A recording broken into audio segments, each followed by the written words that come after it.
অন্তর্বর্তীকালীন যে সরকার তাদের সঙ্গে রাজনৈতিক দলগুলোর কিন্তু খুব বেশি মতভিন্নতা নেই এবং থাকবার কারণও নেই।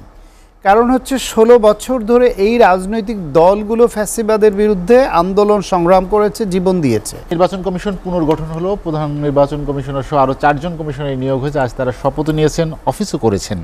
নির্বাচনের যে যাত্রা, এর গন্তব্য আসলে কত দূর, শেষ হবে কবে? আপনাকে ধন্যবাদ জানাচ্ছি এবং আমার সঙ্গে আমার প্রিয়জন শামীম হায়দার পাটোয়ারী ভাই আছেন, তাকে এবং যারা শুনছেন তাদের শুভেচ্ছা। দেখেন, বাংলাদেশে এই নির্বাচন নিয়েই যত জঞ্জাল, স্বাধীনতার পর থেকে বড় ধরনের যতগুলা অভ্যুত্থান পাল্টা অভ্যুত্থান হয়েছে বা এই যে গণ অভ্যুত্থান হয়েছে বা সরকারের বিরুদ্ধে বিভিন্ন রকমের আন্দোলন, ঘুরে ফিরে কিন্তু সব কিছুর পেছনে ছিল গণতন্ত্র, ভোটের অধিকার। এরকমই মোটা দাগে আপনি দেখবেন সেই 75-এ বাকশালের বিরুদ্ধে একটা অবস্থান নেয়া, পরবর্তীতে 90-এর যে অভ্যুত্থান, পরবর্তীতে 1996 সনে বিএনপির বিরুদ্ধে আওয়ামী লীগ, জাতীয় পার্টি সহ বিভিন্ন দলের যে আন্দোলন, 2006 সালের যে দেশের যে অবস্থা, সেখানে যার পক্ষ বিপক্ষ থাকে, কেউ বলে যে সরকারে থাকে সে মনে করে যে এটা অন্যায় আন্দোলন, আর যে বিরোধী দলে থাকে তারা মনে করে এটা ন্যায়সঙ্গত আন্দোলন। কিন্তু ইস্যুটা কিন্তু গণতন্ত্র ও ভোটের অধিকার। তার মানে হচ্ছে এত বছর পরেও আমরা তারপরে 14, 18, 24 এগুলোতে একদম ধ্বংস করে ফেললো, ভোটের অধিকার বলতে কিছু আর রাখলো না। এখন এসে মানুষের মধ্যে একটা আকাঙ্ক্ষা আবার নতুন করে তৈরি হয়েছে, একটা আশা জেগেছে যে আমরা ভোটটা বোধহয় আবার দিতে পারবো। আচ্ছা, সেই দিতে পারার যে আকাঙ্ক্ষা, সেটার বাস্তবায়ন দেখতে চায় এই অন্তর্বর্তীকালীন সরকারের মাধ্যমে। সেজন্য তারা তাকিয়ে থাকে সরকার নির্বাচন কেন্দ্রে কি পদক্ষেপ নেয়, অন্য কি কি সংস্কার নিল, এটা নিয়ে সাধারণ মানুষের খুব বেশি মাথা ব্যথা নাই। এটা শিক্ষিত পণ্ডিত, উচ্চবিত্ত, মধ্যবিত্ত সমাজের হয়তো মাথা ব্যথা থাকতে পারে, তারা আলোচনা করেন, কিন্তু সাধারণ মানুষের খুব বেশি মাথা ব্যথা নেই এটা নিয়ে।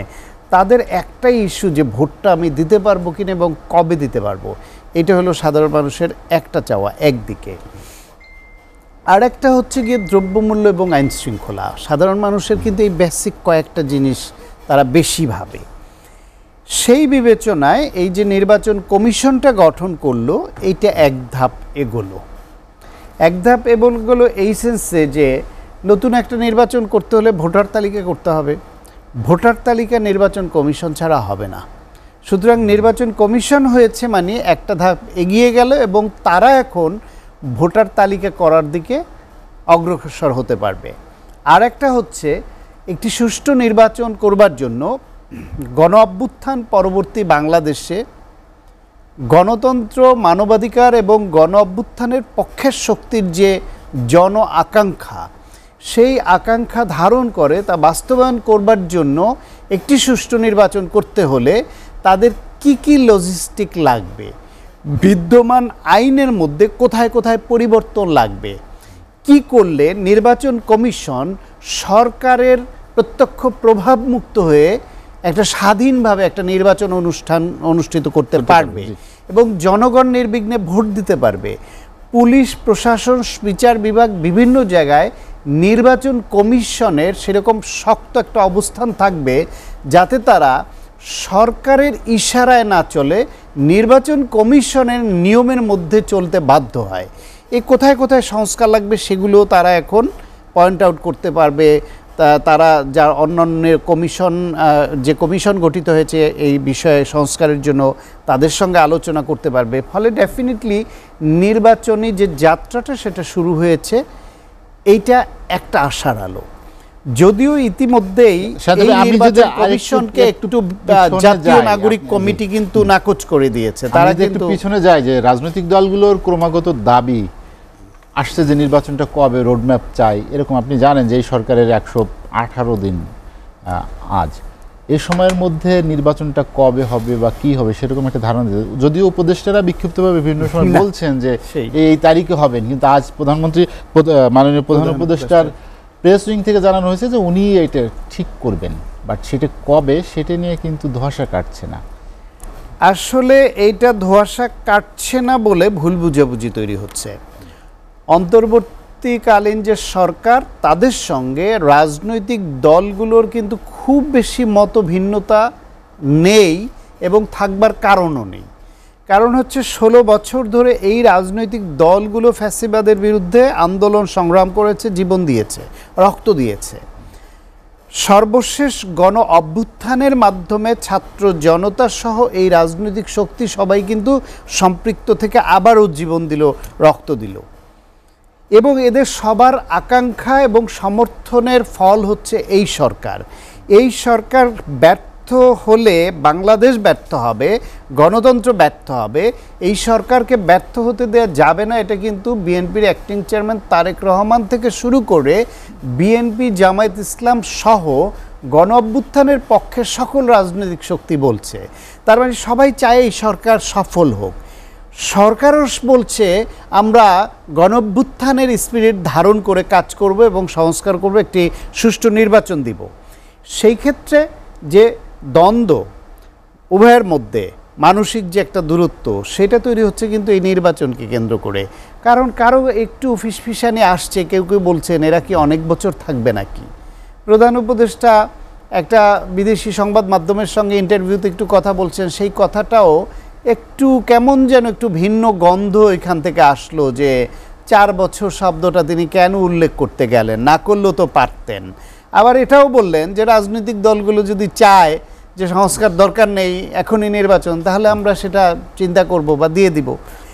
কথা হচ্ছে গিয়ে রাজনৈতিক দল বা বিএনপি কেউই বলেনি যে কালকে নির্বাচন দেন বা পরশু নির্বাচন দেন। তারা শুধু জানতে চেয়েছে আপনি কত বছর দিবেন, 5 বছর পর, 10 বছর পর, 3 মাস পর, 1 বছর পর। সেটাই শুধু বলেন যে আমরা এই যে নির্বাচন কমিশন গঠন করলাম, গঠনের পরে ভোটার তালিকা, একটা সুষ্ঠু ভোটার তালিকা করতে আমাদের এতদিন লাগতে পারে। ভোটার তালিকা কমপ্লিট হওয়ার পরে তার এতদিনের মধ্যে আমরা নির্বাচনী কার্যক্রম শুরু করব এবং এতদিনের মধ্যে শেষ করব। মোটামুটি রাফলি একটা ধারণা দিলেই কিন্তু সেটাকে নিয়ে মানসিক প্রস্তুতি, দলের প্রস্তুতি, নির্বাচনী প্রস্তুতি এগুলো নিতে শুরু করবে এবং দেশ একটা নির্বাচনমুখী যে যাত্রাটা, যেটা বলা হচ্ছে যে নির্বাচনী ট্রেন শুরু করেছে, প্রধান উপদেষ্টা নিজেই বললেন, সেই ট্রেনের যাত্রী হয়ে যাবে সবাই। এখন প্রধান উপদেষ্টার বক্তব্যে জাতির উদ্দেশ্যে ভাষণে বললেন যে নির্বাচনী ট্রেনের যাত্রা শুরু হয়েছে, কিন্তু সেই ট্রেনের যাত্রায় এর যে অংশীজন বা স্টেক হোল্ডার যারা, বিশেষ করে রাজনৈতিক দলগুলো, রাজনৈতিক শক্তি এবং ভোটাররা, এরাই তো হচ্ছে, ভোটাররা হচ্ছে প্রাণ নির্বাচনের, আর রাজনৈতিক দলগুলো হচ্ছে তাদের ধারণ করে। এই দুইটা শ্রেণী যদি ওই নির্বাচনী ট্রেনের যাত্রী না হয়, তাহলে এই ট্রেন ছেড়েও কোনো লাভ নাই এবং এই ট্রেনের আসলে কোনো গন্তব্য নেই। ফলে যদি একটা মোটামুটি একটা ধারণাও দেয়, একদম সুনির্দিষ্টভাবে বলার দরকারও নাই যে আমরা অমুক দিনের অমুক মাসে নির্বাচন করব, মোটামুটি একটা রোডম্যাপ যদি ধারণা দেয় যে আমরা আশা করছি এটা করে আগামী 1.5 বছর, 2 বছর, 5 বছর, 10 বছর বলেন, কিন্তু সেটা বলছে না। যে এই না বলাটা অনেকের মধ্যে সন্দেহের, গন্তব্য ঠিক না করেই কি ট্রেনটি ছেড়ে দিল, আপনার কি মনে হয়েছে? তাদের নিশ্চয়ই মনে মনে একটা গন্তব্য আছে, সেই গন্তব্যটা আমাদের সঙ্গে শেয়ার করছে না, দেশবাসীর সঙ্গে, রাজনৈতিক দলগুলোর সঙ্গে, জনগণের সঙ্গে শেয়ার করছে না। এটাই হচ্ছে সমস্যা। শেয়ার করলে এই যে মানসিক দূরত্ব তৈরি হচ্ছে এবং একটু নানান অ্যাঙ্গেলে এই সরকারের বিরুদ্ধে নানান রাজনৈতিক শক্তির পক্ষ থেকে একটু কথা উঠি করছে। এবং আজকে এই যে জাতীয় নাগরিক কমিটি, এরা তো এই যে গণঅভ্যুত্থানের পক্ষে ছাত্র জনতা, সেই ছাত্রদের দ্বারা গঠিত কমিটি, এবং তারা সারা দেশে কমিটি করে ফেলতেছে, রাজনৈতিক দল করবে কিনা এরকম আলোচনা উঠছে। সেই জাতীয় নাগরিক কমিটি আজকে খুবই ডেঞ্জারাস কথা বলছে যে এই যে এরকমভাবে এরা কখনো এর আগে বলেনি।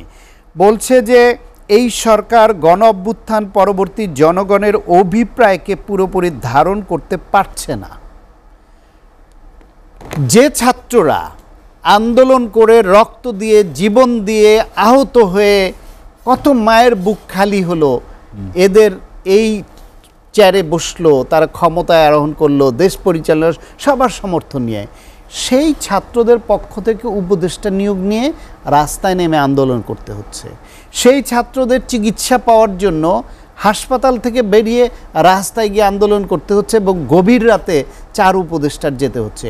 এই ছাত্ররাই আবার আজকে বলছে যে এরা গণ অভ্যুত্থানের যে স্পিরিট সেটা এই সরকার ধারণ করছে না।